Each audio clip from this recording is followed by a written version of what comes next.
So, what can India expect when President Vladimir Putin comes visiting later this week? It's the first time that he's traveling since the Russia-Ukraine war began. I want to go across to a very special guest who's joining us now on CNN News 18, Professor Jeffrey Sachs, Professor of Economics at the Columbia University. I want to start with this whole Russia-Ukraine situation before we come to the Putin visit. There are talks that are happening this week. Steve Witkoff is there.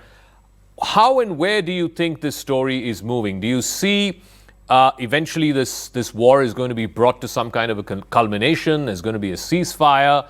And will Witkoff and Jared Kushner, who are in Russia this week, be able to get Putin and convince Putin to end this war? The key to this war is for the Western countries, meaning the NATO alliance, to stop its intent to expand to Ukraine. And this seems now to be the position of the United States government. The European governments are objecting to such a position. Ukraine is objecting to such a position. They are claiming that NATO should expand to Ukraine, but that is what caused this war in the first place. So at the core of all of this war was a absolutely provocative attempt by the United States to move its military alliance up to Russia's border. Trump seems to be saying that the U.S. will stop that. When he hears the objections from Europe and Ukraine, it's his job to say that the United States, which leads this military alliance, will not support the approach that the U.S. pushed for so long. Now, that is called in these military circles giving in to Russia. But it is not. What it is recognizing that the whole idea of NATO, which was a defense against the Soviet Union, which no longer exists, pushing all the way to Russia's borders was a terrible idea. It was set in motion almost 30 years ago, and it never should have happened. So on this, what the Trump administration seems to be saying is correct. Now, one also has to say that the way that diplomacy is done these days, without any explanation to the U.S. public or to the European public, any truth, any bringing in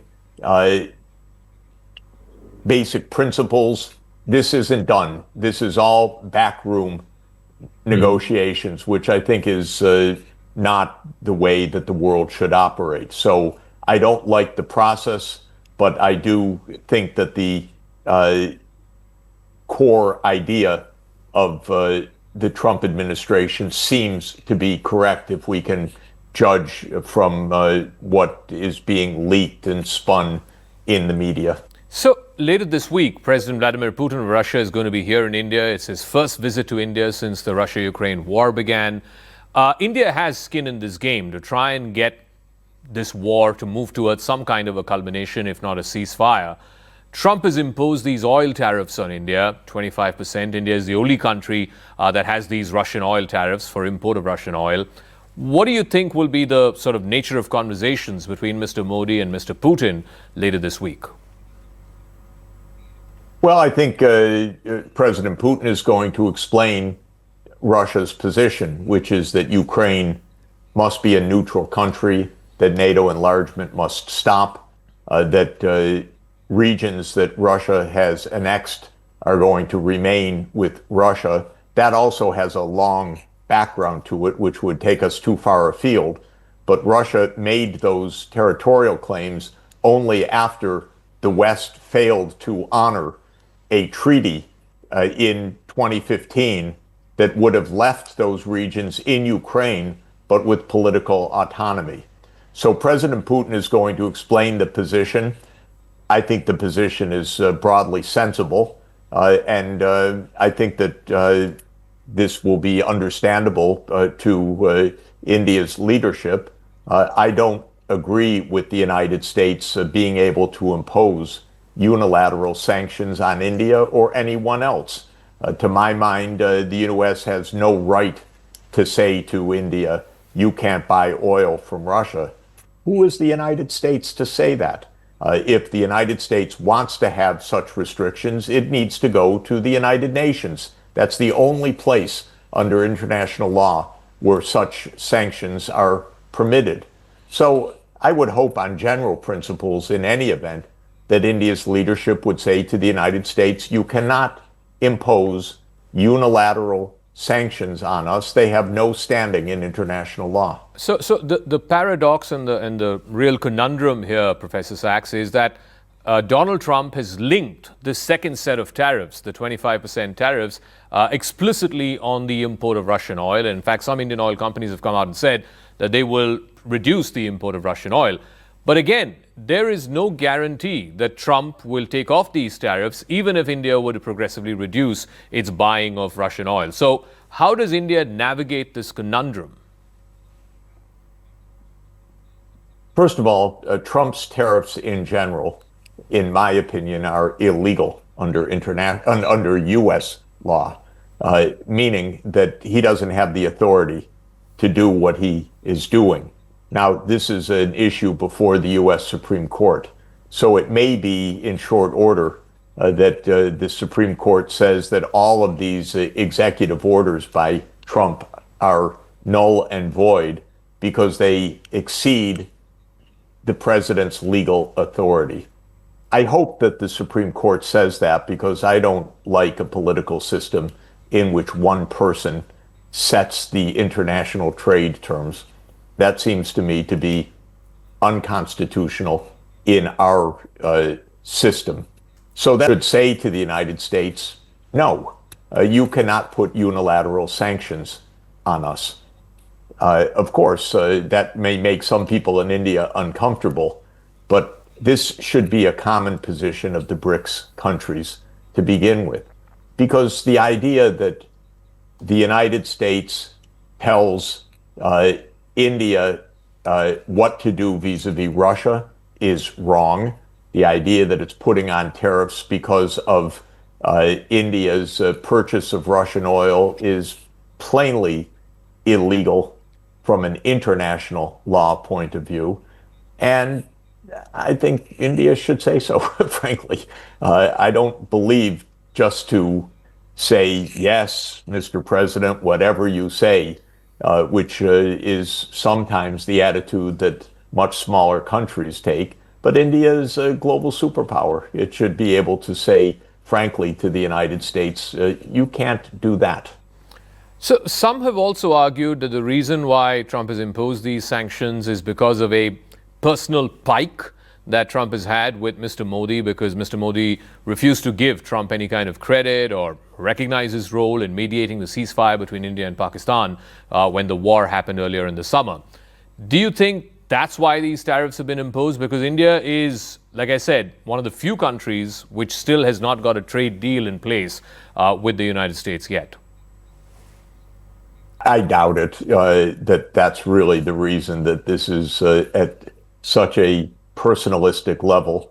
But if there was any truth to that at all, it's all the more reason for India to say, stop it. This isn't about the personal pique of a U.S. president vis-a-vis an Indian prime minister, for heaven's sake. We're talking about two of the largest economies in the whole world, and they should respect each other, period.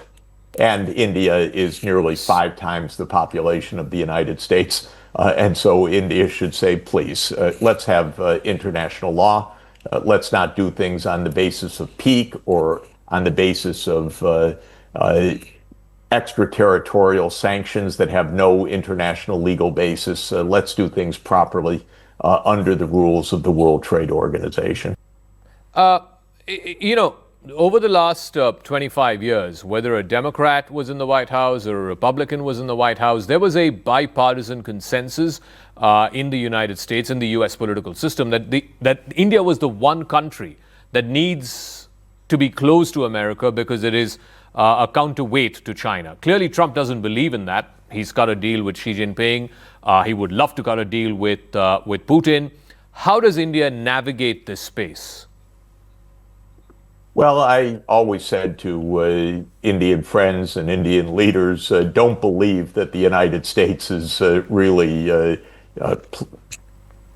playing that game or that this is really India's ticket to success. I was very, very clear that this is a very naive approach. India should not, quote, let itself be a counterweight to China. That's absurd. India needs good relations with China, too, by the way. India and China are the two most populous countries in the world. They have a border that still needs to be resolved, but they have very, very important bilateral relations. And the United States should never be allowed by India's leaders to play India against China. And India should not play against China, by the way. India should have its own foreign policy, very clearly. But I have to say, I made this point for years. Don't trust the United States on this.